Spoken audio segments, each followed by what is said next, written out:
السلام عليكم ورحمة الله تعالى وبركاته. لا إله إلا الله محمد رسول الله. لا إله إلا الله محمد رسول إلا الله محمد رسول الله صلى الله عليه وسلم. بسم الله. إن الله وملائكته يصلون على النبي يا أيها الذين تسليما ونبينا مولانا صل وسلم على سيدنا ونبينا مولانا محمد وعلى آل سيد العرب والعجم إمام مكة والمدينة والحرم. اللهم صل وسلم على سيدنا ونبينا مولانا محمد صده يا ربي شربا ومحابة وتعليما. معاشر المسلمين رحمكم الله. روى البخاري والمسلم عن أبي هريرة رضي الله تعالى عنه أنه قال قال رسول الله صلى الله عليه وسلم إذا قلت لصاحبك يوم الجمعة أنصت والإمام يخطب فقد لغوت فاستمعوا وانصتوا رحمكم الله.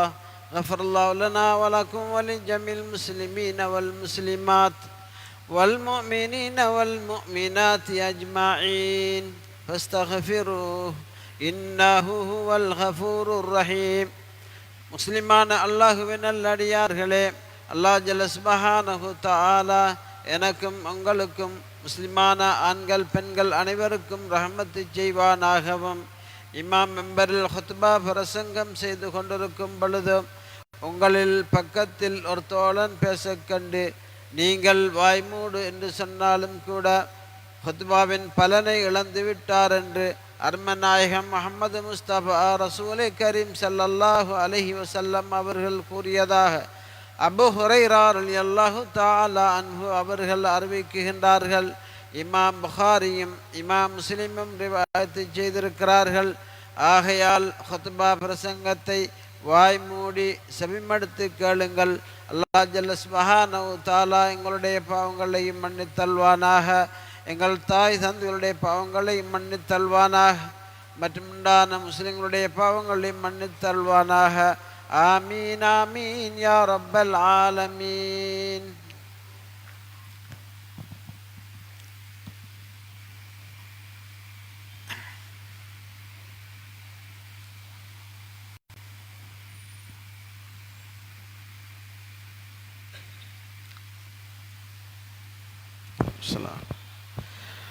اللهم صل على سيدنا ونبينا مولانا محمد وعلى آل محمد. السلام عليكم ورحمة الله وبركاته. السلام. الله أكبر الله أكبر الله أكبر الله أكبر. أشهد أن لا إله إلا الله. أشهد أن لا إله إلا الله.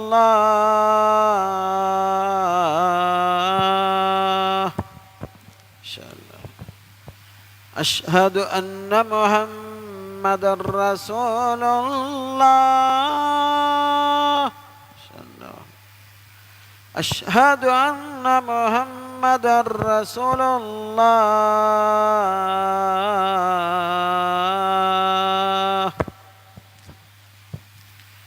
هيا على الصلاة.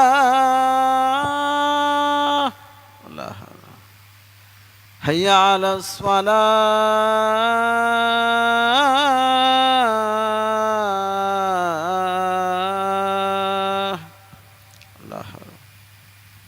هيا على الفلاح.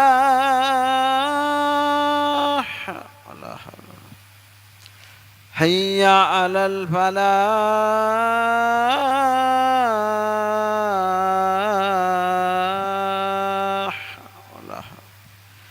الله أكبر الله لا إله إلا الله.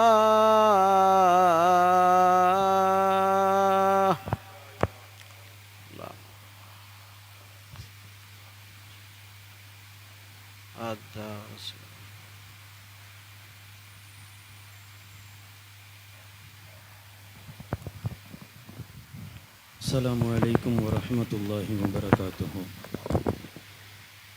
الحمد لله رب العالمين. الصلاة والسلام على أشرف الأنبياء والمرسلين وعلى آله طيبين الطاهرين وأصحابه الهادين المهديين وعلى من تبعهم بإحسان إلى يوم الدين. أما بعد.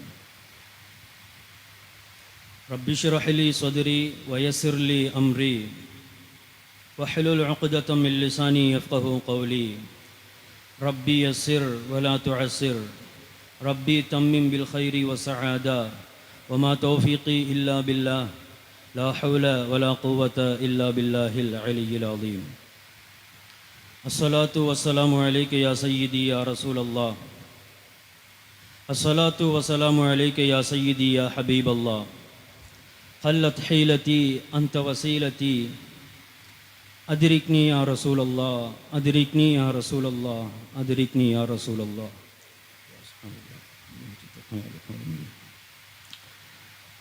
சர்வ புகழும் புகழ்ச்சியும் ஏகவல்ல நாயன் அல்லாஹ் ஒருவனுக்கே உரித்தாகும். அல்ஹம்துலில்லாஹ். எங்கள் உயிரிலும் மேலான நபிகள் நாயகம் ஸல்லல்லாஹு அலைஹி வஸல்லம் மன்னவர்கள் மீதிலும் பரிசுத்த அஹ்லுல் பைத்தினர்கள் மீதிலும் சத்திய சொஹாபாக்கள், தாபியான்கள், தபஅ தாபியன்கள், ஷுஹதாக்கள், ஸ்வாலிஹூன்கள், வல்லவர்கள், நல்லவர்கள், நம்மவர்கள்,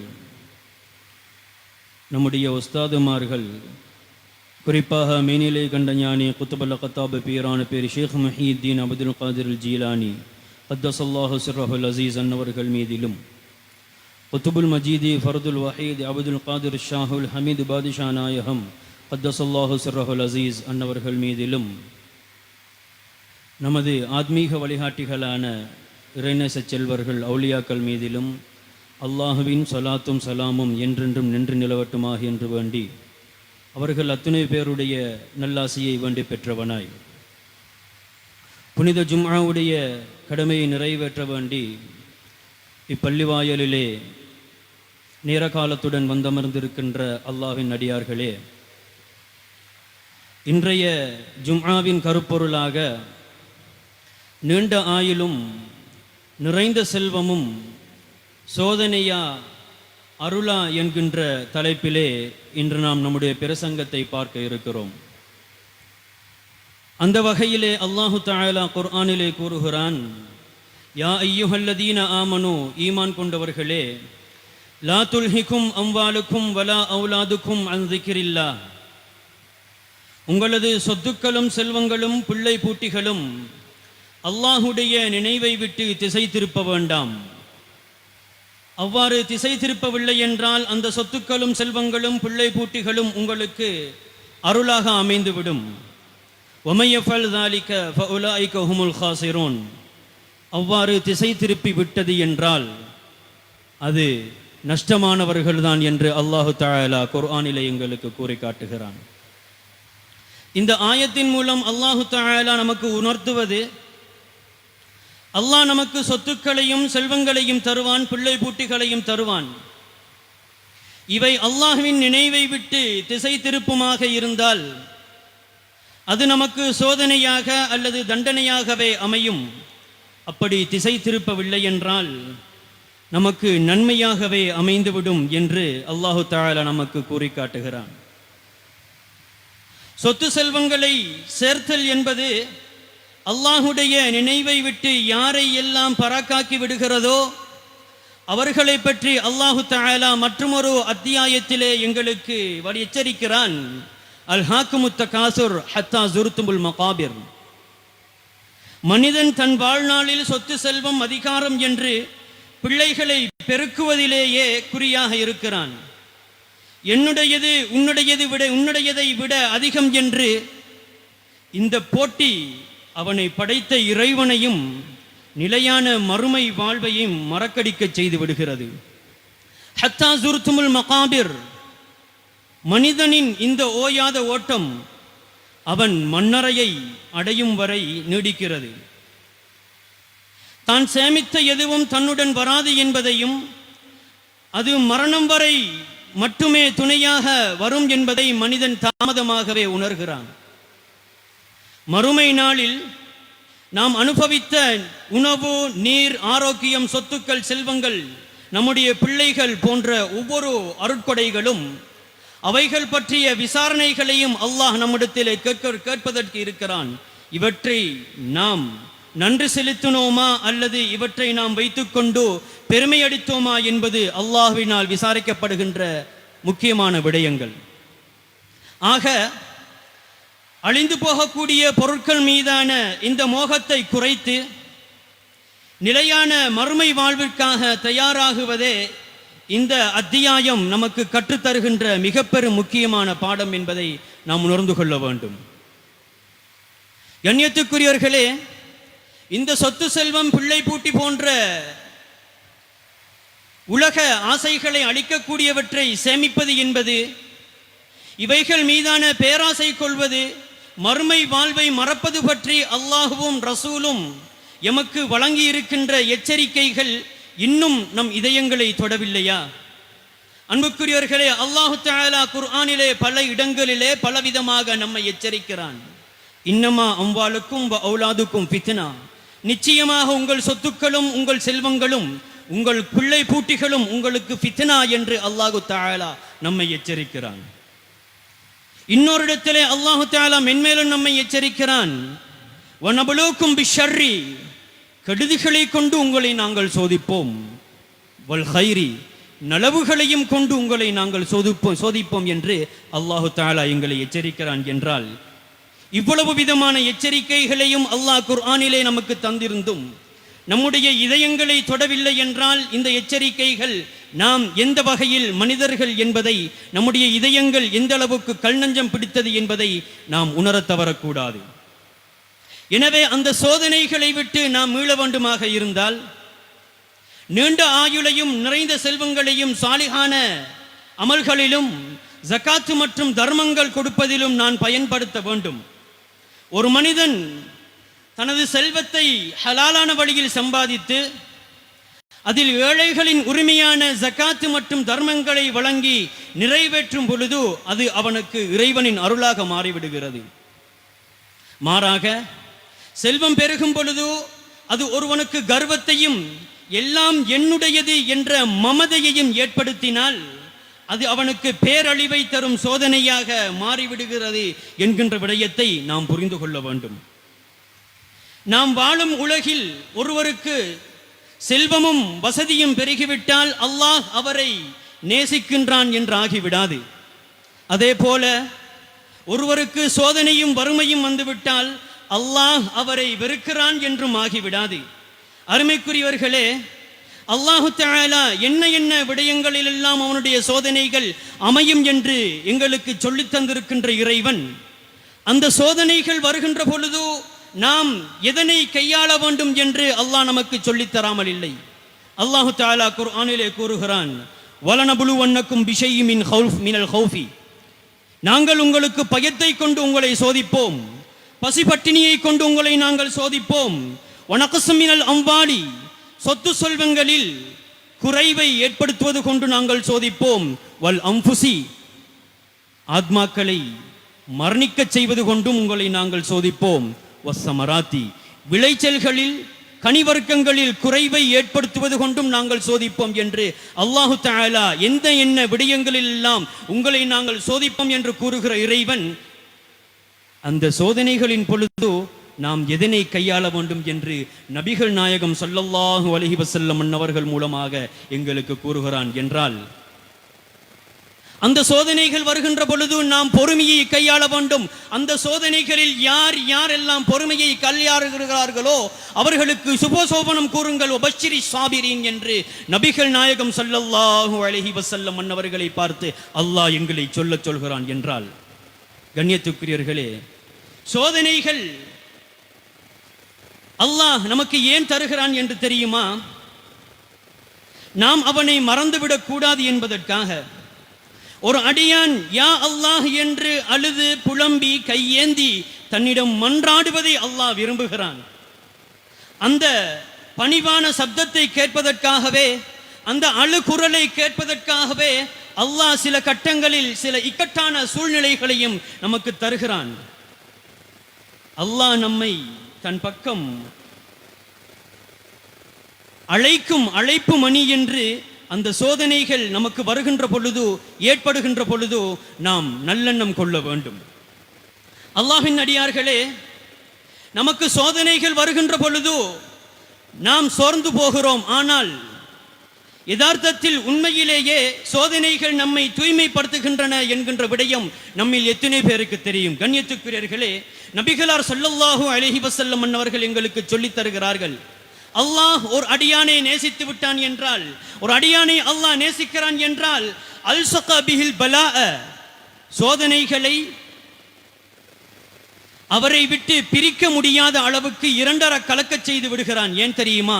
ஃபஇன்னல்லாஹ யுரீது ஐயுசாஃபியஹு, அவன் அந்த அடியானை தன் பக்கம் தூய்மையாக்கி நெருக்கமாக்கிக் கொள்வதற்கு அல்லாஹ் நாடுகிறான் என்று நபிகள் நாயகம் ஸல்லல்லாஹு அலைஹி வஸல்லம் அவர்கள் எங்களுக்கு சொல்லித் தருகிற விடயம் நம் இதயங்களில் ஆழமாக பதித்துக் கொள்ள வேண்டும். கண்ணியத்துக்குரியவர்களே, தங்கத்தை உருக்குவது என்பது அதை அழிப்பதற்கு அல்ல, அதிலுள்ள அழுக்குகளை நீக்கி தூய்மையாக்குவதற்காக. அதுபோல ஒரு முஃமினுக்கு தொடர் சோதனைகள் வருகின்றன என்றால் அல்லாஹ் அவரை பாவங்களிலிருந்து சுத்தப்படுத்தி ஒரு பரிசுத்தமான அடியானாக தன்னிடம் சேர்த்து கொள்ள விரும்புகிறான் என்று பொருள் என்பதை நாம் உணர்ந்து கொள்ள வேண்டும். மன்னவர்கள் பார்க்க வேண்டும். நாம் நினைக்கிறோம், ஆனால் யதார்த்தத்தில் ஈமான் தான் உயர்வானது. அப்துல்லாஹ் இப்னு மஸ்ஊத் ரலியல்லாஹு தஆலா அன்ஹு அவர்கள் நபிகள் நாயகம் ஸல்லல்லாஹு அலைஹி வஸல்லம் அவர்கள் சொல்லித் தருகிற இந்த விடயத்தை எங்களுக்கு அறிவித்து காட்டுகிறார்கள். இன்னல்லாஹ யுஅத்தில் மால மய்யுஹிப்பு, அல்லாஹ் தஆலா செல்வங்களை தான் நேசிப்பவர்களுக்கும் கொடுக்கிறான். வமல் லா யுஹிப்பு, தான் நேசிக்காதவர்களுக்கும் அந்த செல்வங்களை கொடுக்கிறான்.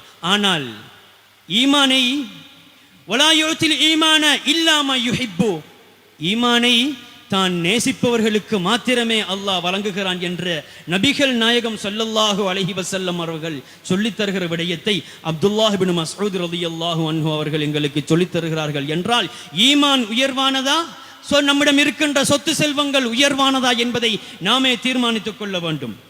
இந்த வரிகள் நமக்கு ஒரு உண்மையை உணர்த்துகின்றன.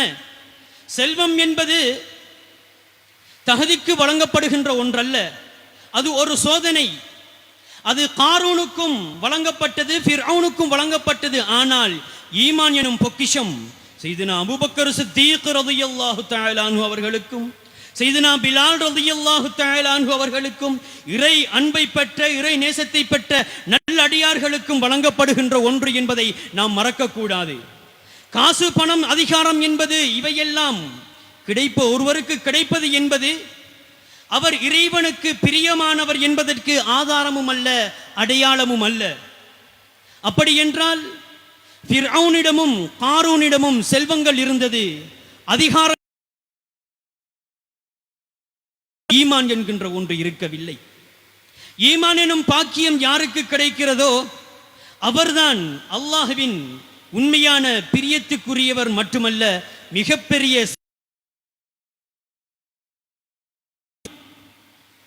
பாக்கியமும் அதில் திடகாத்திரமும் இருந்தால் நீங்களே இவ்வுலகில் மிகப்பெரிய கோடீஸ்வரர் என்பதை நாம் மறந்துவிடக்கூடாது.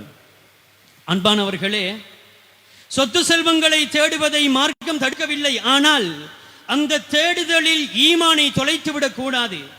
ஒரு மனிதர் மிகப்பெரிய செல்வந்தராக இருந்து அவரிடம் ஈமான் இல்லை என்றால் அவர் இறைவன் பார்வையில் மிகப்பெரிய வறியவர் என்று அர்த்தம். ஆனால் மாறாக ஒருவரிடம் அன்றாட தேவைக்கு மாத்திரமே செல்வங்கள் இருந்து அவரிடம் உறுதியான ஈமான் இருக்குமானால் அவரே ஈருலகிலும் வெற்றி பெற்ற வெற்றியாளர் என்பதை நாம் புரிந்து கொள்ள வேண்டும். அதிகமான செல்வம் மனிதனை வழி தவறச் செய்யும். குறைவான செல்வம் கவலையை தரும். ஆனால் அல்லாஹ் எவரை நேசிக்கின்றானோ அவருக்கு தேவை அளவுக்கு வழங்கி திருப்தியான மனோநிலையை தருகிறான் என்கின்ற விடயத்தை நாம் மறந்துவிடக் கூடாது. எனவே சகோதரர்களே, நம் வாழ்வில் சோதனைகள் வருகின்ற பொழுது அல்லாஹ் என்னை நேசிக்கின்றான், அல்லாஹ் என்னை அழைக்கின்றான், அல்லாஹ் என்னை தூய்மைப்படுத்துகிறான் என்று நன்முறையில் எண்ணம் கொள்ள வேண்டும். ஈமான் எனும் செல்வம் நமக்கு கிடைத்ததற்காக அல்லாஹ்வுக்கு மறவாமல் நன்றி செலுத்த வேண்டும். அல்ஹம்துலில்லாஹ் என்று சொல்லிக் கொள்ளுங்கள். பேரன்புக்குரியவர்களே, நாளை மறுமை நாளில் நம்மிடம் இருக்கும் செல்வத்தை பற்றி கேள்வி கணக்குகள் கேட்கப்படும். ஆனால் கடுகளவு ஈமான் இருந்தாலும் அது ஒருவரை நரக நெருப்பிலிருந்து பாதுகாக்கும்.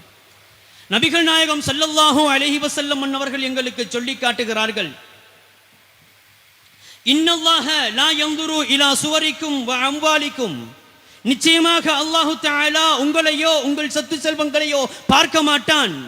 ஆனால் வலாக்கின் யன்துரு இலா குலூபிக்கும், ஆனால் அல்லாஹ் உங்களுடைய இதயங்களையும் அதில் உள்ள ஈமானையும் திடகாத்திரத்தையும் பார்ப்பான்.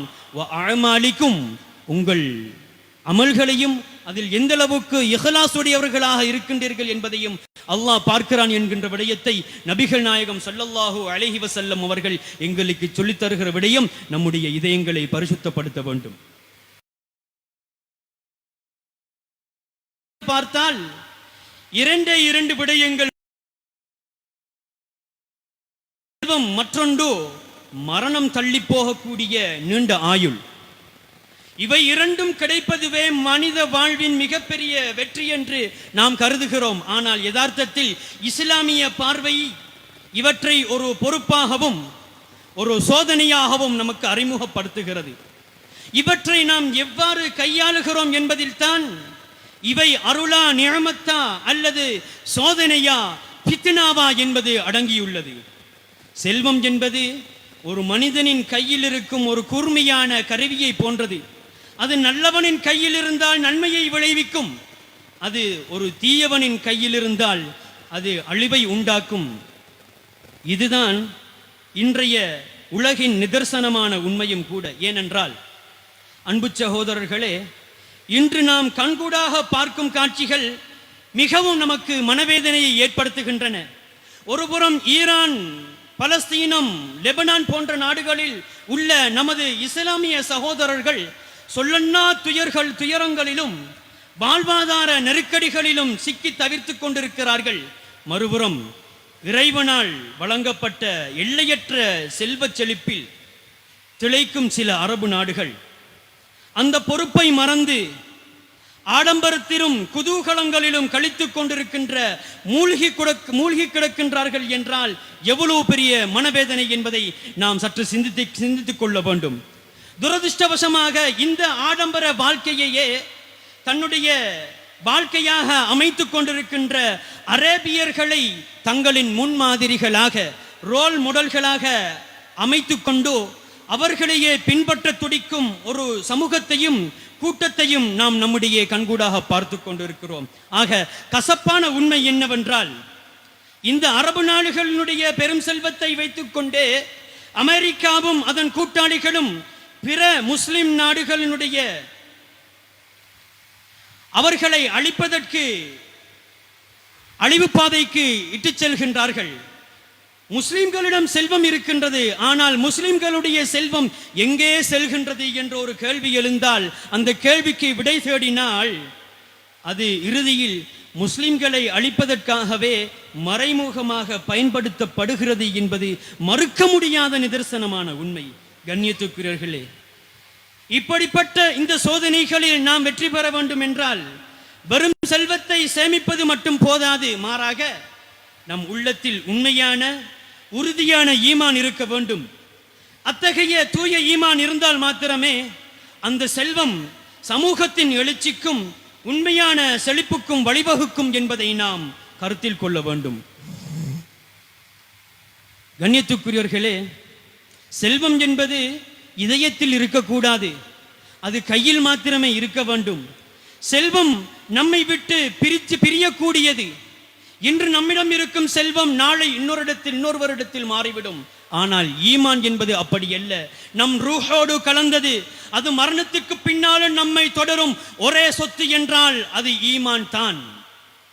செல்வம் ஒரு மனிதனை பெருமை கொள்ள செய்யும், ஆனால் ஈமான் ஒரு மனிதனை பணிவுள்ள புனிதனான மனிதனாக மாற்றும் என்பதில் எந்தவித சந்தேகமும் கிடையாது. செல்வம் இருக்கின்றதே, இந்த செல்வம் ஒரு மனிதரை சீதேவியாகவும் மாற்றும், மூதேவியாகவும் முனாஃபிக்காகவும் மாற்றும். செல்வம் ஒரு மனிதனை முனாஃபிக்காக மாற்றும், மூதேவியாக மாற்றும் என்பதற்கு நபிகளார் ஸல்லல்லாஹு அலைஹி வஸல்லம் மன்னவர்களுடைய காலத்தில் ஸஅலபா இப்னு ஹாத்திப் அல் அன்சாரி என்கின்ற ஒரு மனிதருக்கு நிகழ்ந்த அந்த வரலாறு நமக்கு சான்று பகர்கிறது. அந்த மனிதர் நபிகள் நாயகம் ஸல்லல்லாஹு அலைஹி வஸல்லம் மன்னவர்களிடத்தில் வந்து, யா ரசூலல்லாஹ், எனது செல்வ செழிப்புக்காக வேண்டி உங்களிடத்தில் நான் பிரார்த்தனையை வேண்டுகிறேன் என்று சொல்கிறார்கள். ஆனால் நபிகள் நாயகம் ஸல்லல்லாஹு அலைஹி வஸல்லம் மன்னவர்கள் அந்த மனிதரை பார்த்து, குறைவான செல்வத்திற்கு நன்றி செலுத்துவது என்பது உங்களால் சுமக்க முடியாத அதிக செல்வத்தை விட சிறந்தது என்று அந்த மனிதரை எச்சரிக்கிறார்கள். அந்த எச்சரிக்கை அந்த மனிதருடைய உள்ளத்தில் பிரதிபலிக்கவில்லை. மாறாக மற்றொரு தடவை பெருமானாரிடத்திடம் வந்து, யா ரசூலல்லாஹ், எனக்கு செல்வ செழிப்புக்காக பிரார்த்தனை செய்யுங்கள் என்று வற்புறுத்துகிறார்கள், வலியுறுத்துகிறார்கள். நபிகள் நாயகம் ஸல்லல்லாஹு அலைஹி வஸல்லம் மன்னவர்களோ எச்சரித்து விட்டார்கள். ஆனால் அந்த எச்சரிப்பு அந்த மனிதருடைய இதயத்தில் பிரதிபலிக்கவில்லை. பெருமானார் ஸல்லல்லாஹு அலைஹி வஸல்லம் மன்னவர்கள் அந்த மனிதருக்காக பிரார்த்தனை செய்கிறார்கள். அந்த பிரார்த்தனையின் விளைவாக அவரிடத்தில் ஆட்டு மந்தைகள் இருக்கின்றன. அவரிடத்தில் இருக்கின்ற ஆட்டு மந்தைகள் பெருகின்றன. அந்த பெருக்கின் காரணமாக அவர் அவைகளை கட்டுப்படுத்துவதற்கு, அவைகளை பராமரிப்பதற்கு மதீனாவின் எல்லையை விட்டு வெளியே ஒரு இடம் அவர் தேடுகிறார். அதன் காரணமாக அவருக்கு லுஹர் அசர் தொழுகையை தவிர மற்ற அனைத்து தொழுகைகளும் அவருக்கு தவறிவிடப்படுகிறது.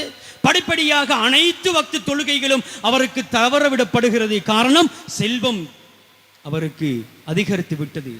இப்படியே செல்கின்ற பொழுது நபிகள் நாயகம் ஸல்லல்லாஹு அலைஹி வஸல்லம் மன்னவரிடத்திலே இந்த மனிதர் பற்றி சொல்லப்படுகிறது. இவரிடத்தில் இந்த மனிதர் செல்வ செழிப்புடன் வாழ்கிறார் என்கின்ற செய்தி சொல்லப்படுகிறது. நபிகள் நாயகம் ஸல்லல்லாஹு அலைஹி வஸல்லம் அவர்கள் 2 சஹாபிகளை அனுப்புகிறார்கள் இதற்காக, ஜகாத்தை அறவிடுவதற்காக வேண்டி. ஆனால் அந்த மனிதரோ, ஸஅலபா இப்னு ஹாத்திப் என்கின்ற மனிதரோ, நீங்கள் அறவிட வருவது ஜகாத்து அல்ல, வசூலிக்க வருவது நீங்கள் ஜகாத்து அல்ல, நீங்கள் கப்பம் வசூலிக்க வருகிறீர்கள், ஜிஸியா வரி வசூலிக்க வருகிறீர்கள் என்று கூறி அந்த ஜகாத்தை கொடுப்பதற்கு மறுத்து விட்டார். அதனால் அல்லாஹ்வுக்கும் ரசூலுக்கும் அந்த கட்டளையை மீறிய மாற்றம் செய்த ஒரு முனாஃபிக்காக மாறிவிட்டார். இந்த செய்தி நபிகள் நாயகம் ஸல்லல்லாஹு அலைஹி வஸல்லம் அவர்களிடத்திலே எத்தி வைக்கப்படுகிறது. அல்லாஹ் தஆலா ஒரு வஹி அறிவிக்கிறான், வமின்ஹும் மன் ஆஹதல்லாஹ லஇன் ஆதானா மின் ஃபضலிஹி லனஸத்தகன்ன வலனகுனன்ன மினஸ் ஸாலிஹீன் என்கின்ற அத்தியாயம் இறங்குகிறது. அந்த அத்தியாயத்தை பற்றி சஹாபாக்களுக்கு மத்தியில் நபிகள் நாயகம் ஸல்லல்லாஹு அலைஹி வஸல்லம் அவர்கள் எடுத்துரைக்கின்ற பொழுது, அந்த ஸஅலபா இப்னு ஹாத்திப் அல் அன்சாரி என்கின்ற மனிதருடைய சொந்தக்காரர்கள் ஒருவர் சஹாபாக்களுக்கு மத்தியில் இருக்கிறார். நபிகள் நாயகம் ஸல்லல்லாஹு அலைஹி வஸல்லம் அவர்கள் இந்த மனிதர் குறித்து இறக்கி வைக்கப்பட்ட அந்த ஆயத்தை, அந்த விடயத்தை அந்த மனிதரிடத்திலே கொண்டு போய் சொல்கிறார்கள். அந்த மனிதரோ பெருமானார் அவர்களிடத்தில் ஓடோடி வருகிறார்கள். நாயகமே, யா ரசூலல்லாஹ், என் சதக்காவை நீங்கள் ஏற்றுக்கொள்ளுங்கள் என்று கூற நபிகள் நாயகம் ஸல்லல்லாஹு அலைஹி வஸல்லம் அவர்கள் சொன்னார்கள், ஒரே ஒரு விடயம் தான், அல்லாஹு தஆலா உங்கள் சதக்காவை ஜகாத்தை ஏற்றுக்கொள்வதற்கு எனக்கு தடை விதித்துள்ளான் என்று கூற அந்த மனிதர் தன் தலையில் மண்ணை வாரி அள்ளி போட்டுக்கொண்டு திரும்பி செல்கிறார். ஒருவேளை நபிகள் நாயகம் ஸல்லல்லாஹு அலைஹி வஸல்லம் அவர்கள் தான் ஏற்றுக்கொள்ளவில்லை, பின்னால் வருகின்ற சையதுனா அபூபக்கர் சித்திக் ரலியல்லாஹு அன்ஹு அவர்களிடத்தில் கொண்டு போய் சேர்த்தால், அவரிடத்தில் போய் கேட்டால் அவர்கள் ஏற்றுக்கொள்வார்களோ? ஒருவேளை உமர் ரலியல்லாஹு அன்ஹு அவரிடத்தில் கேட்டால் உமர் ரலியல்லாஹு அன்ஹு அவர்கள் ஏற்றுக்கொள்வார்களோ? ஒருவேளை உஸ்மான் ரலியல்லாஹு அன்ஹு அவரிடத்தில் கேட்டால் உஸ்மான் ரலியல்லாஹு அன்ஹு அவர்கள் ஏற்றுக்கொள்வார்களோ என்று 3 சஹாபிகளுடைய 3 கலீஃபாக்களுடைய காலத்திலும் வந்து கேட்டுக்கொண்டே இருக்கிறார்கள். ஆனால் அந்த 3 கலீஃபாக்களும் சொன்ன ஒரு வார்த்தை, என் ஹபீப் ரசூல் நாயகம் ஸல்லல்லாஹு அலைஹி வஸல்லம் அவர்கள் ஏற்றுக்கொள்ளாத உன்னுடைய ஜகாத்தை, உங்களுடைய சதக்காவை நாங்கள் ஏற்றுக்கொள்வதற்கு தயாராக இல்லை. வரலாற்று ஆசிரியர்கள் கூறுகிறார்கள், வஹலக ஸஅலபா ஃபீ ஹிலாஃபத்தி உஸ்மான். ஸஅலபா இப்னு ஹாத்திபுல் அன்சாரி என்கின்ற மனிதர் உஸ்மான் ரலியல்லாஹு அன்ஹு அவர்களுடைய ஹிலாஃபத்திலே, அந்த ஆட்சி, அவர்களுடைய ஆட்சி காலத்திலே மரணத்தை எய்து கொள்கிறார் என்று வரலாற்று ஆசிரியர்கள் நமக்கு பாடம் புகட்டுகிறார்கள். இந்த வரலாற்றை சொல்லித் தருகிறார்கள். ஒரு செல்வம் என்பது ஒரு மனிதனை சீதேவியாகவும் ஆக்கும், முனாபிக்காக மூதேவியாகவும் மாற்றும். இவருக்கு இந்த செல்வம் சோதனையாக வந்து சாபமாக வந்து முடிந்தது என்கின்ற இந்த வரலாறு நம்முடைய இதயங்களில் நாம் பதித்துக் கொள்ள வேண்டும். சையதுனா உஸ்மான் இப்னு அஃபான் ரலியல்லாஹு அன்ஹு போன்ற, சையதுனா அப்துர் ரஹ்மான் இப்னு அவ்ஃப் ரலியல்லாஹு அன்ஹு அவர்கள் போன்ற சஹாபாக்கள் நபிகள் நாயகம் ஸல்லல்லாஹு அலைஹி வஸல்லம் அவர்கள் காலத்திலே மிக செல்வ செழிப்பிலே வாழ்ந்தார்கள். அவர்கள் அல்லாஹ் ரசூலுக்கு பொருத்தமான முறையில் வாழ்ந்தார்கள். அவருடைய சொத்து செல்வங்களை அல்லாஹ் ரசூலுக்கு சொர்க்கத்தை கொண்டு அல்லாஹ் ரசூலுக்கு பொருத்தமான முறையில் வாழ்ந்து கழித்தார்கள். அதனால் சொர்க்கத்தை கொண்டு நன்மாராயம் கூறப்பட்ட நபி சஹாபாக்களில் ஒருவர்களாக அவர்கள் ஆகிக்கொண்டார்கள் என்கின்ற விடயம் நம்மில் அனைவருக்கும் தெரிந்த விடயம் தான். சையதுனா அப்துர் ரஹ்மான் இப்னு அவ்ஃப் ரலியல்லாஹு அன்ஹு அவர்களுக்கு செல்வ செழிப்பு எந்த அளவுக்கு நிறைந்திருந்தது என்றால், இவர்கள் மதீனாவில் மிக பெருஞ்செல்வராக இருந்தார்கள். வரலாற்று ஆசிரியர்கள் கூறுகிறார்கள், அல்லாஹ்வின் பாதையிலே செலவு செய்வதால் என் செல்வம் குறையவில்லை, மாறாக பெருகிக் கொண்டே இருந்தது என்று அப்துர் ரஹ்மான் இப்னு அவ்ஃப் ரலியல்லாஹு அன்ஹு அவர்கள் சொல்லிக்கொள்ளக்கூடியவர்களாக இருந்தார்கள் என்கின்ற வார்த்தையை வரலாற்று ஆசிரியர்கள் சொல்லுவார்கள். 700 ஒட்டகைகள் சுமந்து வந்து தானியங்களை மதீனாவாசிகளுக்கு தானம் தர்மம் செய்யக்கூடிய அளவுக்கு செல்வ செழிப்பாக வாழ்ந்தவர்கள் செய்தன அப்துர் ரஹ்மான் இப்னு அவ்ஃப் ரலியல்லாஹு அன்ஹு அவர்கள். கண்ணியத்துக்குரியவர்களே, அந்த சஹாபாக்கள் அந்த காலத்தில் அவர்களுடைய சொத்து செல்வங்களை அல்லாஹ் ரசூலுக்கு பொருத்தமான முறையில் செலவழித்தார்கள். அதனால் அவர்கள் அல்லாஹ் ரசூலுக்கு பொருத்தமானவர்களாக மாறினார்கள். நீண்ட ஆயுள் காலம் என்பதை பற்றி பார்த்தால், நீண்ட ஆயுள் காலம் என்பது மனிதனுக்கு வழங்கப்படுகின்ற மிகப்பெரியதோர் மூலதனம். மனிதரில் யார் சிறந்தவர் என்ற கேள்வியை ஒரு கிராமவாசி சஹாபி ஒருவர் நபிகள் நாயகம் ஸல்லல்லாஹு அலைஹி வஸல்லம் அவர்களிடத்தில் கேட்கிறார்கள். யா ரசூலல்லாஹ், மன் கைருன் நாஸ், மனிதரில் சிறந்தவர் யார் என்று கேட்கிறார்கள். அதற்கு நபிகள் நாயகம் ஸல்லல்லாஹு அலைஹி வஸல்லம் அவர்கள் சொன்னார்கள், கைருன் நாசி மன் தால உம்ருஹு வ ஹஸன அமலுஹு, யாருடைய வாழ்நாள் நீளமாகி யாருடைய அமல்கள் எல்லாம் பரிசுத்தமாக நற்செயலாக அமைந்து வருகிறதோ அவர்தான் அல்லாஹ்விடத்திலே மிகச்சிறந்தவர் என்று நபிகள் நாயகம் ஸல்லல்லாஹு அலைஹி வஸல்லம் அவர்கள் சொல்லி காட்டுகிறார்கள். நீண்ட ஆயுள் என்பது மனிதன் தன் பாவங்களுக்கு செய்த பாவங்களை மன்னிப்பு கோருவதற்கு, நன்மைகளை சேமிப்பதற்கும் இறைவனால் வழங்கப்படுகின்ற ஒரு கூடுதல் அவகாசம். இதுவே மனிதனுக்கு கிடைக்க பெறும் மாபெரும் அருள். ஆனால் அதே ஆயுளை இறைவனுக்கு மாறு செய்வதிலும் வீண் கேலி கூத்துகளிலும் கழித்தால் நாளை மறுமையில் அதுவே மனிதனுக்கு மிக பெரும் சுமையாகவும் எதிரான சாட்சியாகவும் வந்து அமைந்துவிடும் என்பதில் எந்தவித சந்தேகமும் கிடையாது. கண்ணியத்துக்குரியவர்களே, நாளை மறுமை நாளில் ஒரு சில கேள்விகளுக்கு பதிலளிக்காமல் நம்மால் நகர முடியாது. உனக்கு வழங்கப்பட்ட ஆயுளை நீ எப்படி கழித்தாய்? உனது செல்வத்தை நீ எப்படி சம்பாதித்தாய்? எதில் செலவு செய்தாய் என்பது போன்ற கேள்விகள். இந்த கேள்விகள் நமக்கு ஒரு செய்தியை சொல்கின்றன. நமக்கு வழங்கப்பட்ட காலமும் நம்மிடம் உள்ள காசும் அமானிதங்கள், நாம் எவ்வளவு காலம் வாழ்ந்தோம் என்பது முக்கியம் அல்ல, எப்படி வாழ்ந்தோம் என்பதே முக்கியம். எவ்வளவு சம்பாதித்தோம் என்பது கேள்வி அல்ல, எப்படி சம்பாதித்தோம் என்பதே கேள்வி. எவ்வளவு செலவழித்தோம் என்பது கேள்வி அல்ல, எதற்காக வேண்டி, என்ன காரணத்திற்காக வேண்டி நாம் செலவழித்தோம் என்பதே முக்கியமான கவனிக்கப்பட வேண்டிய விடயம் என்கின்ற விடயங்களை நாம் நம்முடைய இதயங்களில் ஆழப்பதித்துக் கொள்ள வேண்டும். ஆக நீண்ட ஆயுள் என்பதும் நிறைந்த செல்வம் என்பதும் வெறுமனே அது அல்லாஹ்வின் அருள் என்று மட்டும் நான் நினைத்துவிடக் கூடாது. அது மிக பெரும் சோதனையாக இருக்கிறது. அந்த நீண்ட ஆயுளை இறைவனுக்கு வழிபடுகிற விடயங்களிலும், நிறைந்த செல்வங்களை தர்மங்களை நிறைவேற்றுகின்ற விடயங்களிலும் நம்மில் யார் பயன்படுத்துகிறார்களோ அவர் நிச்சயமாக அல்லாஹ்வுக்கு சொந்தமான அடியாராக மாற முடியும் என்பதில் எந்தவித சந்தேகமும் கிடையாது. சஹாபாக்களில் மிக நீண்ட ஆயுள் கொண்ட சஹாபாக்களும் வாழ்ந்திருக்கிறார்கள். சையதுனா அனஸ் இப்னு மாலிக் ரலியல்லாஹு அன்ஹு அவர்கள் 103 வயது வரை அவர்கள் வாழ்ந்து கழித்திருக்கிறார்கள். அனஸ் ரலியல்லாஹு தஆலா அன்ஹு அவர்கள் கண்மணி நாயகம் ஸல்லல்லாஹு அலைஹி வஸல்லம் மன்னவர்களுடைய விசேட பிரார்த்தனைக்கு உள்வாங்கப்பட்ட ஒரு சஹாபியாக இருக்கிறார்கள். நபிகள் நாயகம் ஸல்லல்லாஹு அலைஹி வஸல்லம் மன்னவர்களுக்கு அன்னாருடைய தாயாருடைய வேண்டுகோளின் மூலமாக ஸல்லல்லாஹு அலைஹி வஸல்லம் மன்னவர்கள் ஒரு பிரார்த்தனை செய்கிறார்கள். யா அல்லாஹ், இவருடைய செல்வத்தையும் பிள்ளைகளையும் அதிகமாக்குவாயாக, இவருக்கு நீ வழங்கியவற்றில் பரக்கத்தையும் செய்து விடுவாயாக என்று நபிகள் நாயகம் ஸல்லல்லாஹு அலைஹி வஸல்லம் மன்னவர்கள் பிரார்த்தனையினால் அவர்களுடைய ஆயுள் நீளமாக்கப்பட்டது, அவர்களுடைய சொத்து செல்வங்கள் அதிகமாக்கப்பட்டது. மற்ற சஹாபிகளுடைய விளைச்சல்கள், மற்ற சஹாபிகளுடைய பேரித்தம்பல தோட்டங்கள் ஒரு வருடத்திற்கு ஒரு தடவை காய்த்து கனி கொடுக்கும் என்றால் அனஸ் ரலியல்லாஹு அன்ஹு அவர்களுடைய பேரித்தம்பல தோட்டம் வருடத்திற்கு 2 முறை கனிகள் காய்த்து பழம் கொடுக்கும் பெருமானாருடைய துஆவின் பரக்கத்தினால். கண்ணியத்துக்குரியவர்களே, ஆனால் அவர்களை விட பல மடங்குகள் வாழுகின்ற நாம் எந்தளவு இறைவனுக்கு விசுவாசமாக உலகத்தில் மற்றவர்களுக்கு முன்மாதிரியாக நம்முடைய வாழ்வை அமைத்திருக்கிறோம் என்று பார்த்தால் நிச்சயமாக நாம் தோல்வியுற்ற ஒரு சமுதாயமாகவே நாம் இருக்கின்றோம் என்பதில் எந்தவித சந்தேகமும் கிடையாது.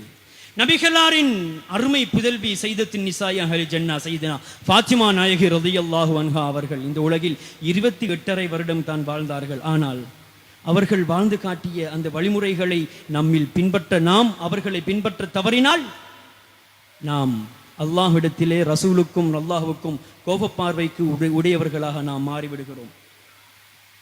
பெருமானார்களில் பிள்ளைகளில் ஒருவரான சையதுனா இப்ராஹிம் ரலியல்லாஹு அன்ஹு அவர்களும் மிக குறுகிய காலத்திலே பால்குடி பருவத்திலே மரணத்தை எய்தார்கள். நபிகள் நாயகம் ஸல்லல்லாஹு அலைஹி வஸல்லம் அவர்களும் அதற்காக பெரும் கவலைப்பட்டார்கள். சொன்னார்கள், என் மரணித்த இந்த பிள்ளைக்காக சொர்க்கத்திலே பாலூட்டும் தாய் காத்துக் கொண்டிருக்கிறார்கள் என்று நபிகள் நாயகம் ஸல்லல்லாஹு அலைஹி வஸல்லம் மன்னர்கள் சொன்னார்கள். அப்படி என்றால் நபிகள் நாயகம் ஸல்லல்லாஹு அலைஹி வஸல்லம் மன்னவர்களே அவர்களுடைய பிள்ளைகளே மிக குறுகிய வாழ்நாளில் நீண்ட ஆயுள் இல்லாமல் மரணித்த விடயங்கள் நமக்கு தெரிந்திருக்கின்றன.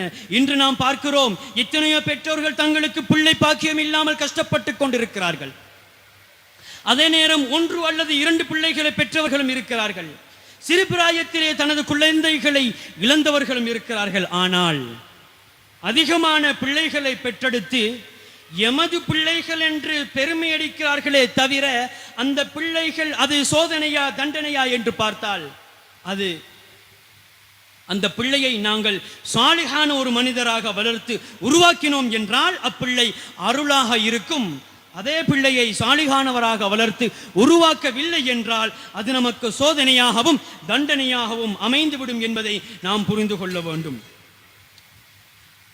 என்றோ ஒரு நாள் நாம் பெற்றெடுத்த பிள்ளைகள் ஒரு குடிகாரனாக, போதை வஸ்துக்களை பாவிக்கின்ற ஒருவனாக, ஐவேளைகளை தொழாதவனாக, ஒரு பாவியாக, அல்லாஹ்வுக்கு மாற்றம் செய்யக்கூடிய ஒருவனாக நம்முடைய குழந்தைகள் இருக்குமாக இருந்தால் அதில் நம்முடைய பெற்றோர்களுக்கும் அதில் கேள்வி கணக்குகள் உண்டு என்கின்ற விடயத்தை நபிகள் நாயகம் ஸல்லல்லாஹு அலைஹி வஸல்லம் அவர்கள் குல்லுக்கும் ராயின் வ குல்லுக்கும் மஸ்ஊலுன் அன் ரஅய்யத்திஹி என்கின்ற ஹதீஸை எங்களுக்கு சொல்லிக்காட்டி எங்களுக்கு பெருமானார் அவர்கள் எங்களை எச்சரிக்கிறார்கள் என்கின்ற விடயத்தை நாங்கள் நம்முடைய இதயத்தில் ஆழ பதித்துக் கொள்ள வேண்டும். கண்ணியத்துக்குரியவர்களே, நம்முடைய சமுதாயத்தில் காசு பணம் என்பது கூடி அதிகமாகி நம்முடைய வாலிபர்களுடைய கைகளிலும் நம்முடைய செல்வந்தர்களுடைய கைகளிலும் தலைவிரித்தாடுகின்ற ஒரு கால சூழ்நிலையில் இன்றைய காலத்தில் இருக்கின்ற வாலிபர்கள் அதனை போதை வஸ்துக்களை பாவிப்பதிலும் வீணாக செலவழிப்பதிலும் தன்னை அந்நிய பெண்களுடன் உறவாடலின் மூலமாக விபச்சாரங்களை செய்வதிலும் இன்றைய காலத்து இளைஞர்கள், செல்வ செழிப்பில் வாழ்கின்றவர்கள், அவர்களுடைய காலத்தில் கழிக்கக்கூடிய ஒரு சமுதாயம் நம்முடைய இந்த பிராந்தியத்தில் வாழ்கின்றார்கள் என்றால் நாம் மறுக்கக்கூடாது. கண்ணியத்துக்குரியவர்களே, இவை அனைத்தும் அதற்கான காரணம் தன்னுடைய பெற்றோர்கள் அந்த செல்வ செழிப்பினுடைய அந்த சொத்து செல்வங்களை வாரி வழங்கி அதனுடைய அதிகாரத்தையும் தன்னுடைய பிள்ளையின் கையில் கொடுத்துவிட்டு அவர்கள் எங்கோ இருப்பார்கள், அவர்கள் அதை கவனிக்க மாட்டார்கள், அதற்கு அதை பற்றி அவர்கள் கேள்வி கணக்குகள் கேட்காமல் இருந்தார்கள் என்றால் உங்களுடைய பிள்ளை இப்படித்தானே ஒரு தலைக்கணம் பிடித்த ஒரு பிள்ளையாக மாறும் என்பதில் எந்தவித சந்தேகமும் கிடையாது. அதே நேரத்தில் நம்முடைய சொத்து செல்வங்களை, நம்முடைய பிள்ளைகளை சாலிகான ஒரு மனிதனாக உருவாக்கி அந்த சாலிகான பிள்ளைகளுடன் நம்முடைய சொத்து செல்வங்களை கொடுத்துவிட்டு நாம் மரணித்து விட்டோம் என்றால் அந்த பிள்ளை நம்முடைய சொத்து செல்வங்களை நல்ல காரியங்களில் செலவழிப்பான், அவன் நல்லவனாக வாழ்வான், அதன் மூலமாக அவனுடைய பெற்றோர்களுக்கு நன்மைகள் வந்து சேரும் என்பதில் எந்தவித சந்தேகமும் கிடையாது. கண்ணியத்துக்குரியவர்களே, கண்மணி நாயகம் ஸல்லல்லாஹு அலைஹி வஸல்லம் மன்னவர்கள் ஒரு சாலிகான ஒரு பிள்ளையை சதக்கத்துன் ஜாரியா என்று எங்களுக்கு அடையாளப்படுத்தி காட்டி தந்திருக்கிறார்கள் என்றால் நம்மில் எத்தனை பேர் என்னுடைய பிள்ளை ஒரு சாலிகான பிள்ளை என்று மார்பு தட்டி கூறுவதற்கு தயாராக இருக்கின்ற பெற்றோர்கள் நம்மில் எத்தனை பேர் இருக்கின்றோம்? இத்தனை பேர் இருக்கின்றோமே. நம்மில் எத்தனை பேர் இருக்கின்றோம் எனது பிள்ளை ஒரு சாலிகான மனிதர் என்று சொல்வதற்கு தயங்காமல் கூறுவதற்கு நாம் தயாரா? கண்ணியத்துக்குரியவர்களே, குறைந்த ஆயுள் என்பது ஒரு பெரிய விடயம் அல்ல. அது சஹாபாக்களுக்குள் சஅத் இப்னு முஆத் ரலியல்லாஹு அன்ஹு என்கின்ற ஒரு சஹாபி இந்த உலகில் 36 வருடங்களே வாழ்ந்தார்கள். நபிகள் நாயகம் ஸல்லல்லாஹு அலைஹி வஸல்லம் மன்னவர்களை 30வது வயதிலே இஸ்லாத்திற்கு ஏற்று வரும் 6 வருடங்கள் இஸ்லாத்திலே ஸல்லல்லாஹு அலைஹி வஸல்லம் மன்னவர்களுடன் வாழ்ந்தார்கள். ஆனால் அவர்களுடைய மரணத்திற்காக வேண்டி அல்லாஹ்வினுடைய அரிசி நடுங்கியது. வரும் 6 வருடங்கள் தான் வாழ்ந்த அந்த சஹாபியினுடைய அந்த இழப்பு அல்லாஹுவாலும் ரசூலாலும் ஒரு பேரிழப்பாக கணிக்கப்பட்டது என்றால் சஅத் இப்னு முஆத் ரலியல்லாஹு அன்ஹு அவர்கள் வாழ்கின்ற காலத்தில் தன்னுடைய வாழ்நாளை அல்லாஹுவுக்கும் ரசூலுக்கும் பொருத்தமான முறையில் வாழ்ந்தார்கள் என்பதே உண்மையான விடயம் என்பதை நாம் கருத்தில் கொள்ள வேண்டும். கண்மணி நாயகம் ஸல்லல்லாஹு அலைஹி வஸல்லம் மன்னவர்கள் கூட இவ்வுலகில் 63 ஆண்டு காலம் தான் வாழ்ந்தார்கள். ஆனால் அவர்கள் காலத்திலே வாழ்ந்த முஸைலமத்துல் கஸ்ஸாப் என்கின்ற பொய் நபி 150 ஆண்டுகள் வாழ்ந்தான் என்று வரலாற்று குறிப்புகள் நமக்கு கூறுகின்ற அதே சமயம் நபிகள் நாயகம் ஸல்லல்லாஹு அலைஹி வஸல்லம் மன்னவர்கள் அதிக நீண்ட ஆயுள் வாழ்ந்தார்களா? முஸைலமத்துல் கஸ்ஸாப் நீண்ட ஆயுள் வாழ்ந்தானா என்று பார்த்தால் முஸைலமத்துல் கஸ்ஸாப் தான் நீண்ட ஆயுள் வாழ்ந்தான். ஆக அப்படி என்றால் நீண்ட ஆயுள் என்பது பரக்கத்து அல்ல. அந்த ஆயுளில் நாம் எவ்வாறு வாழ்கிறோம் என்பதுதான் பரக்கத். நிறைந்த செல்வம் என்பது பரக்கத்து அல்ல. அந்த நிறைந்த செல்வத்தினால் நாம் என்ன சம்பாதித்தது என்ன தான தர்மங்கள் செய்தோம் என்பதுதான் பரக்கத்து. ஆக கண்ணியத்துக்குரியவர்களே, ஒரு தடவை செய்தனா அபூ ஹுரைரா ரலியல்லாஹு அன்ஹு அவர்கள் ஒரு சிறிதளவு பேரித்தின் கனிகளை பெருமானார் ஸல்லல்லாஹு அலைஹி வஸல்லம் அவர்களிடத்திலே கொண்டு வந்து கொடுத்து, இதில் எனக்கு பரக்கத்திற்காக வேண்டி பிரார்த்தனை செய்து தாருங்கள் நாயகமே யா ரசூலுல்லாஹ் என்று கூற பெருமானார் அவர்களும் பரக்கத்திற்காக வேண்டி பிரார்த்தனை செய்து கொடுக்கிறார்கள். அந்த பேரித்தின் பழங்களை ஒரு பையிலே வைத்துக் கொண்டு தன்னுடைய வாழ்நாள் முழுவதும் அந்த பையை தன்னுடன் வைத்துக் கொண்டு அதிலிருந்து எடுத்து உட்கொண்டு கொண்டே இருப்பார்கள்.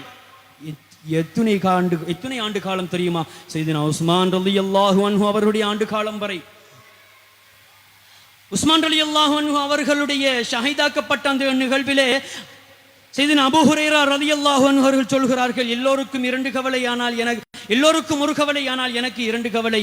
உஸ்மான் ரலியல்லாஹு அன்ஹு அவர்கள் ஷஹீதாக்கப்பட்டது ஒன்று, மற்றொன்று பெருமானார் அவர்கள் எனக்கு துஆ செய்து பரக்கத்திற்காக ஓதி தந்த அந்த பேரித்தம் பல பை காணாமல் போனது. அந்த அடிப்படையிலேயே இன்றும் கூட நம்முடைய மக்களுக்கு மத்தியில் மரபு வழியாக இஸ்லாமிய பாரம்பரியத்திலே ஒரு வளமை இருக்கிறது. வீடுகளிலே உணவுகளை சமைத்து வைத்து குர்ஆனை ஓதிவிட்டு திக்ருகளை ஓதிவிட்டு ஸலவாத்துகளை ஓதிவிட்டு துஆக்களை ஓதிவிட்டு சாப்பிடுகின்ற வழக்கம் இன்றும் நம் மத்தியில் இருக்கின்றது. அந்த சாப்பிடுகின்ற அந்த உணவில் பரக்கத்து இருக்கிறது, அல்லாஹ்வின் அருள் இருக்கிறது, நிறைவு இருக்கிறது. அப்படி உண்கின்ற உணவில் ஆரோக்கியம் இருக்கின்றது என்கின்ற விடயங்களை நாம் நம்முடைய நினைவில் வைத்துக்கொண்டு சுருக்கமாக சொல்லப்படுகின்ற விடயம் என்ன தெரியுமா?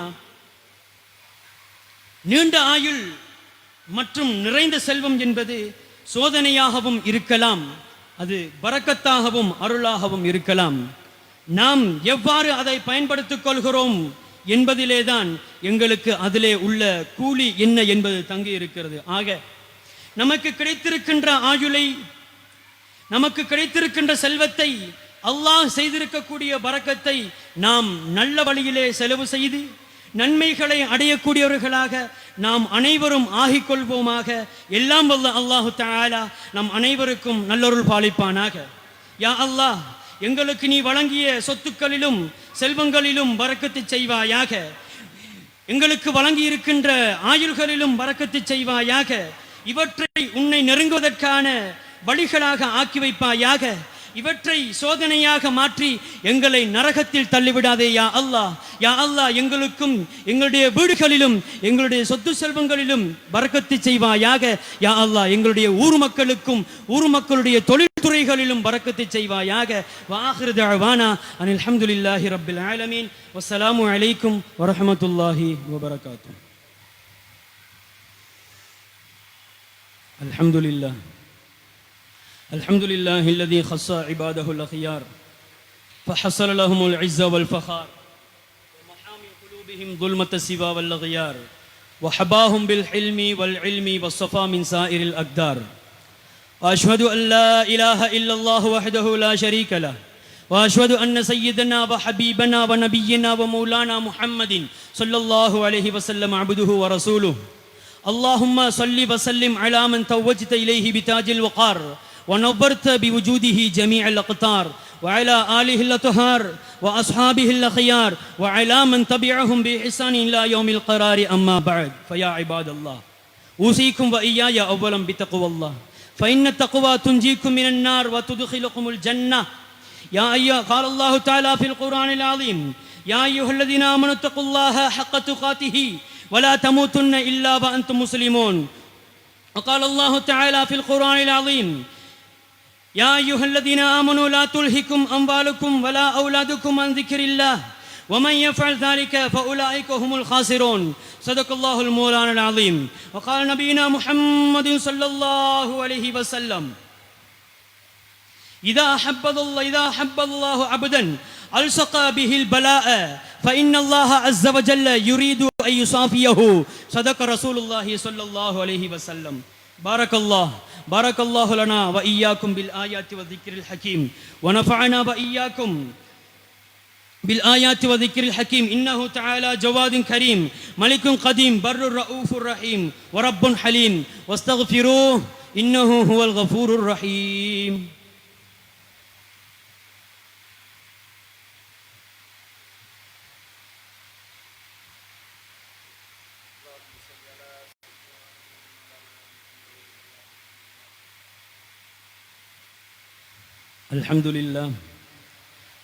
الحمد لله الواحد الأحد الفرد الصمد الذي لم يلد ولم يولد ولم يكن له كفوا أحد.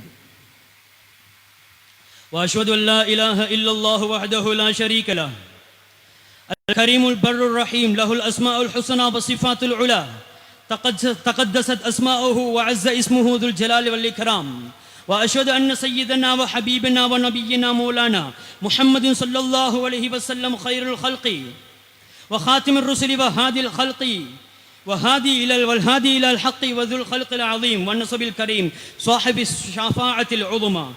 اللهم صل على سيدنا محمد وعلى آله وأصحابه عدد ما في علم الله صلاة دائمة بدوام ملك الله.